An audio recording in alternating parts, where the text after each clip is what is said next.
Hi, welcome to Healing the Trauma Within. In this session, I am talking with Janessa Finley. We're going to be talking about lost traumas and how you can self-heal them. Let me tell you a little bit about Janessa. She is an energy psychology practitioner utilizing the modality Healing from the Body Level Up, otherwise known as HBLU. She is also a functional medicine specialist. Through her own life experiences, which led to chronic illness, emotional instability, injury, and burnout, she discovered energy psychology. Her healing journey not only freed her from these hardships and ailments, but revealed her true calling, which is to guide others along their own healing journeys. Janessa is an optimist, adventurer, athlete, animal lover, motorcycle enthusiast, avid learner, teacher, sister, and farmer's daughter who is passionate about living a balanced life with love, harmony, and peace, connected to self, others, creator, and her life purpose. She has an insatiable desire to lessen hardship, suffering, and dis-ease in the lives of others. Welcome, Janessa. Hi, Tracy. Thank you so much for having me. I'm very excited to be here.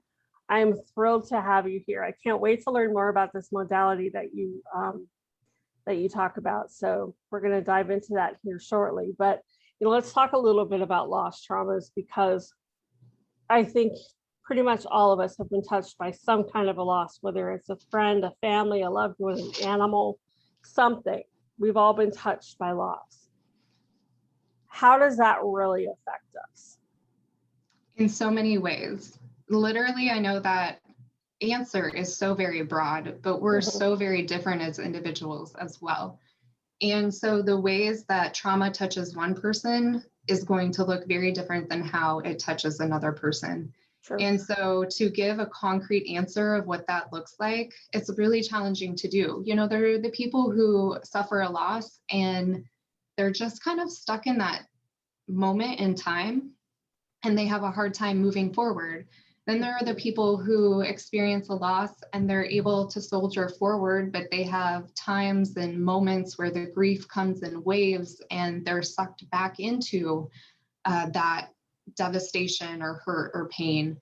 And then there are people who suffer, layers of limiting beliefs or things they believe about themselves that really isn't true because that trauma created a filter for them. And that's just a few examples, but it's so diverse from person to person. And not only from person to person, but it's also diverse from grief to grief. I've experienced multiple losses where I've handled the grieving in one way and handled the grieving for a different loss in a completely different way. Yes, absolutely. That's such a valid point. Even someone who's lost a pet versus a parent, and those two relationships can look, so different. And both of those beings were so very close and valuable to the person. But like you said, the process for getting through that or the impact that it has on them can be very different. So it's really important to have tools in our toolbox so that we can keep ourselves moving forward and we don't end up in that space of being, stuck. And that's looking at the bigger T traumas, as I like to refer to them, with loss and grief. But there are also what I refer to as these like sneaky ninja traumas that occur as well, that are a combination of loss and happiness. For parents who may be sending their kids off to college, they're really excited that they've reached this milestone and it's great, but then there's that twofold feeling with the additional side of loss, and they can't fully embrace that because of the pain that comes with that loss. And I work with people who have experienced that even with having children, even though that's amazing and happy and filled with elation, it's also losing some freedom and perhaps some security and different things that go along with that. And so whenever there's that double-edged sword of this is really exciting and happy, but yet, man, I also I have some negative feelings or things that are coming through with this as well. Being able to address that loss side, to be fully present in the moment, to be able to be fully present in the happy emotions is so powerful for us. I was just talking to my teenage daughter the other day. She's 17 or almost 17. And she was talking about when her and her 18-year-old sister moved out. And it hit me that I'm almost an empty nester and I'm I'm mostly okay with that, but that day I was not okay with that. I was like, wait a minute, no, my baby's leaving the nest. No, not yet. Yeah. I'm gonna hold on to you as long as I possibly can. Be it on the flip side, it's like I'm finally getting my freedom. I'm getting my life back. I can, I've been a parent since I was 19. So for the first time in my life, I actually get to feel what it's like to live without having to, rush home and take care of the kids and worry about dinner and all that kind of stuff. So yeah, you're right. It is a bittersweet or double-edged sword. Yeah, that's such a great relatable example of it too. And also identifying, that moment of knowingness. So often with traumas, it's just, while it's kind of hard to sometimes grasp for people, there is a 10 to 15 second moment in time where that trauma, it really sets in, if that's how you want to explain it, but it occurs. And so working with people and asking them to access, where was that moment? Our subconscious knows and it's there and we can access it. But that too is empowering to know the moment of realization. And that's a lot easier to connect with when it's a death perhaps, or a severe accident, the phone call when you get the news. Mm-hmm. But yours is such a great like day-to-day example of that, of just that moment of knowingness, and then you having the mindfulness to kind of sit with that and acknowledge it and process through that. And that's where we're really able to move forward. And when we talk about loss trauma, I think we automatically revert to death, because that is the big T. But like you mentioned, there are all these little T traumas, empty nest syndrome. Another example is I shut down a business that I had been building for 4 years so I could focus on trauma. And there was a sense of loss and grief and sadness that I had to process through with that, because I put 4 years of sweat and tears and energy into this business. And then I made the decision, we're going to go ahead and shut it down because I really need to follow my heart passion, which is helping people through their trauma. And yeah, that's a loss of a job. There's a lot of different types of loss out there. Yeah, truly there is. And when we experience the loss, really articulating what it is that we have lost is really important. Like we talked about earlier, what that looks like for each person is different. When someone experiences, the business, that transition that you just gave an example of, for some people that could be security. For some people that's, integrity, or that sweat and blood and whatever they poured into it to get it established. But there's very tangible things that we're losing in those transitions in life. Mm-hmm. And when we can call those to the surface and name them and articulate what it is, it's not just a sadness, but really, really hone in on, am I losing security? Am I losing safety? Am I losing my happiness? Or, am I losing my parent, or whatever the example is? That also helps us in, especially from the world of HBLU, and how we address the traumas of being able to move forward and process the emotions and stuff that then comes with and is connected to those things that we have lost. Now, I want to talk about HBLU, and I know that you can really just give us kind of a generality of it. But why don't you go ahead and tell us, what you can about this modality and how it works and how it helps people heal from their losses. Yeah, I would love to. Thank you. So HBLU is an energy psychology modality, as you mentioned in the introduction, and it's a psychotherapy system. It's not just, one aspect or tool. So it's really an umbrella of applied kinesiology and neurolinguistic programming, biomedical science. It's incorporated all these aspects. So some of the interventions that we use once we identify, okay, someone's had a trauma, and that is in the format of a lost trauma. What have they lost? We're then using these interventions such as tapping, For some people, prayer, depending upon spirituality and their own belief system of how they heal and what facilitates that. And also eye movement desensitization techniques. So we rely upon that applied kinesiology, or what's more commonly called muscle testing, to know exactly what is being stored in the subconscious. Because when we do have traumas, a lot of stuff gets stored into the subconscious aspect of our mind that our conscious mind doesn't realize is there. And then, of course, it runs through that filter of our subconscious. Our conscious mind, while we would love to think it's in control, it's not. And so this really allows us to get that information from not only our subconscious, but also our soul. So it's a mind, body, soul approach to healing, and then using the techniques such as tapping and even UFO holding. I really want to share UFO holding. This is why I'm like stuttering, because I'm like, oh, should I go there? But I really want to go there because it's so powerful with trauma. So do you mind if I share this technique for people to utilize? So it is called UFO holding, which has nothing to do with aliens, but it is unwinding of the frontal and occipital lobes. So we know from research with trauma that things happen within the brain when we experience trauma. And one of those things is that our limbic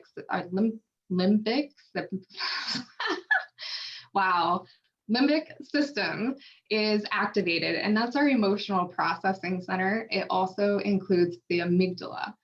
So there are points for our amygdala, such as like meridian points on our forehead. And so by placing one hand on our forehead, we're able to calm our system, calm our brain, calm our nervous system, takes us out of that fight or flight that we will automatically go back into when we have a trauma trigger.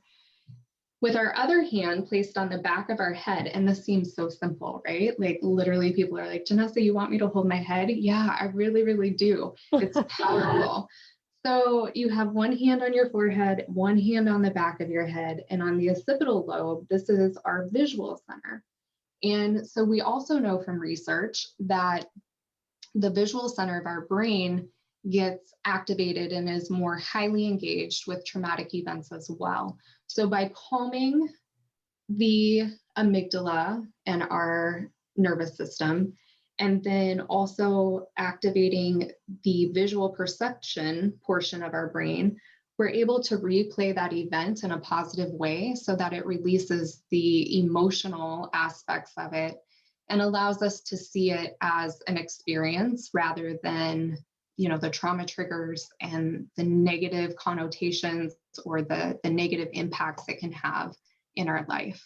So 2 to 3 minutes of UFO holding can be amazing for all sorts of things, and it's wonderful, wonderful with trauma work.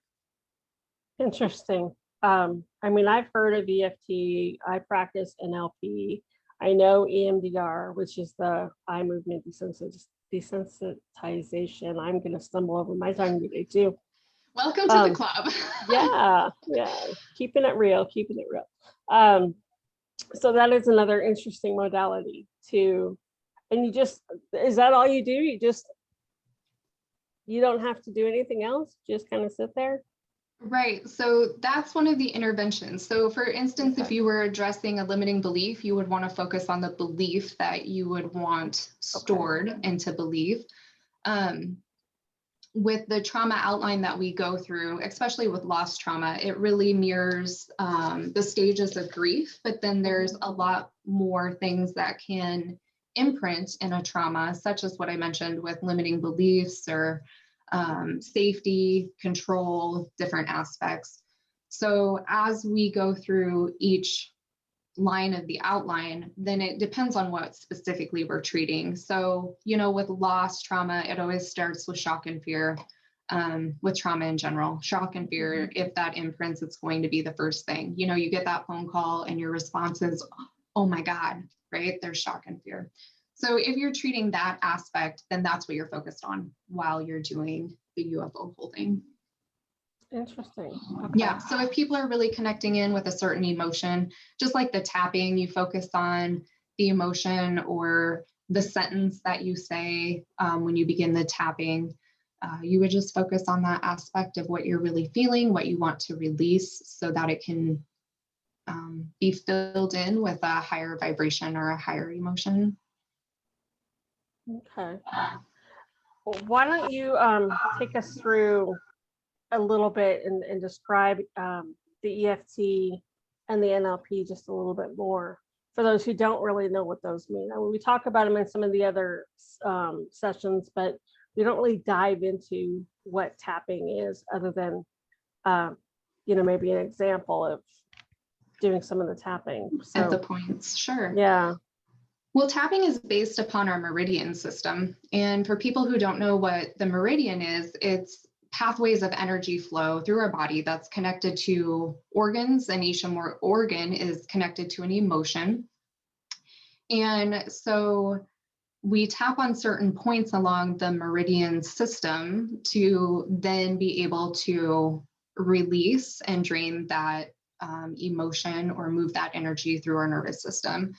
It's super beneficial, especially for people who suffer anxiety, because it keeps that energy moving through the nervous system so it doesn't build up to the point of where they're having the anxiety. It's also great for trauma as well, because of the emotions that get clogged in our nervous system when we experience those traumas. So many of these tools are so universal and multi-purpose.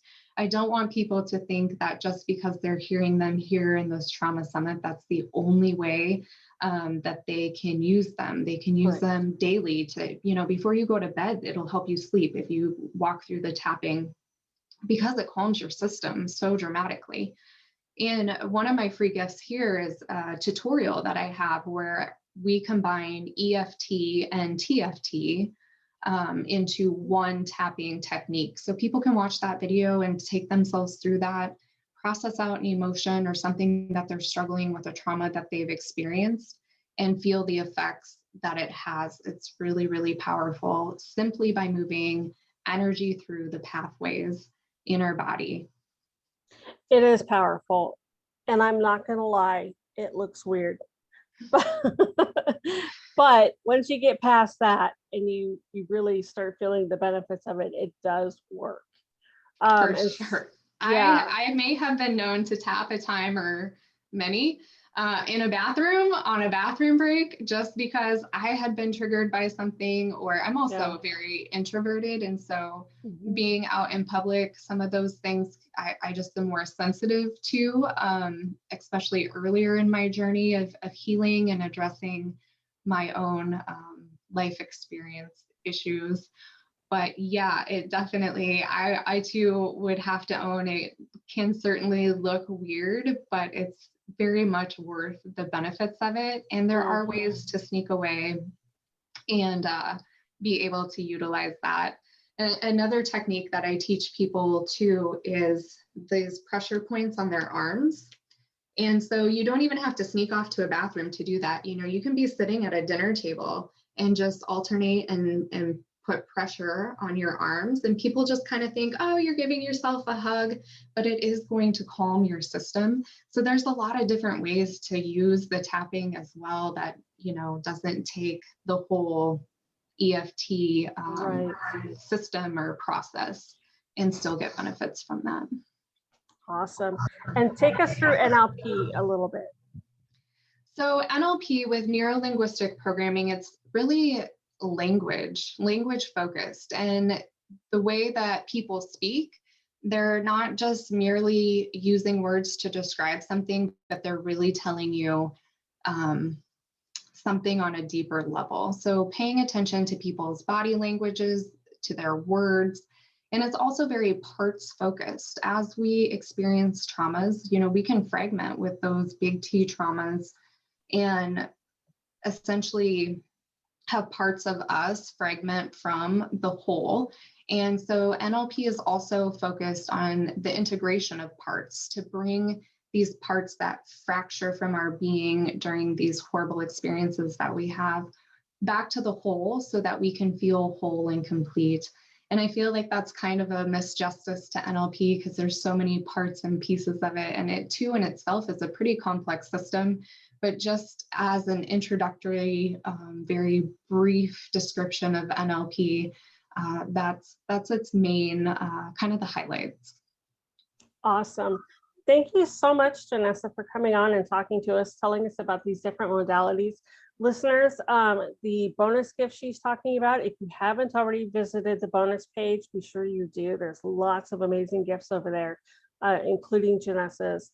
And I know you have some videos on your website that go more in depth about the HBLU modality.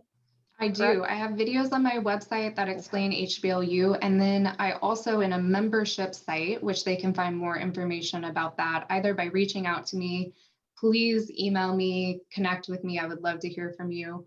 Or by going to my website, you can find information for that membership group that you can gain a trial access to have a step-by-step tutorial of going through the trauma, where to access the trauma outlines. Those are online, and really being able to self-heal these little t traumas and unclog that nervous system. You're going to feel lighter, you're going to feel happier, you're going to really come back to who you were designed to be and love yourself and love life.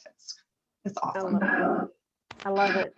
Thank you again so much for coming on and talking with us today. It's been I love this topic because I believe in the modalities and I know that they work. So thank you for hosting this summit. It's really awesome for people to have more and more knowledge of how to address these things in, a quick and easy way versus years and years or a longer process with some of the traditional trauma approaches that have been used. Oh, it's been my pleasure. Listeners, thank you for tuning in, and we will talk to you in one of the other sessions.